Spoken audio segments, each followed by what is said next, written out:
গানাদার বর্বরতে কি কথা কইয়া বইছে হেনি রে তুই যেই ব্যাপারে জানোর চাই ব্যাপারে দুম ধরে না থাকবি তুই কথা কইস কি তুই দেবিদ্যার সিনচ্ছা খ্যাত করে চালাম সুদ তুই তো ফেহা ফাটিয়ে ফুড়া মরবি তুই বুঝচ্ছা যে হেটা লইয়া কথা কইয়া বইয়া রইছত হ্যাঁ এমন এক কথা কইয়া বইছে আজকে আমি গাড়িতে বসে বসে শুনলাম কি কথা কইছে আস্তাগফিরুল্লাহ হাওলা ওয়ালা কুওয়াতা ইল্লা বিল্লাহ। এই কথা মুখেও নেওয়া যাবে না, এই কথা মুখেও নেওয়া যাবে না।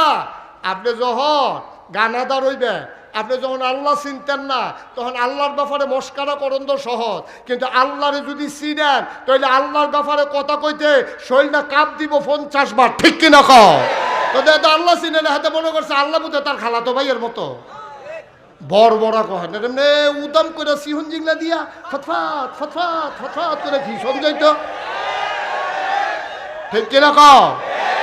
হ্যাঁ শোনো, এক সময় বাংলাদেশও এই ফরাটর হইলে গ্রাম দেশ নাফিতে এটার 60 জন আছে নাফিত, যারা ওই দাড়ি কামাইতো চুল টুল ছাড়তো তাদের কাছে গেলে নাফিতে ফোড়া মোড়া গাইলা দিত ব্লেড দিয়া ফুস দিয়া। এখন সব নাফিতের কাছে যায়, ডাক্তারের কাছে আর কেউ যায় না, সব ডাক্তার মিললে মিটিংও বসে কি জানি। আরে আমরা তো লেহাপড়া করে ডাক্তার হইলাম আর নাফিতে সব অপারেশন করে টেহা কামাই করে লাইতে আছে। এখন আমরা ডাক্তারিটার দাম কিটা এই কথা চিন্তা করে সব ডাক্তারকে একটা নাফিত্রে আমরা ডাক্তারি হয়ে যাই। এখন একটা নাফিত্রে কলেজে ভর্তি করাইয়া মেডিকেল কলেজে ভর্তি করে তাদের ডাক্তার বানাইছে।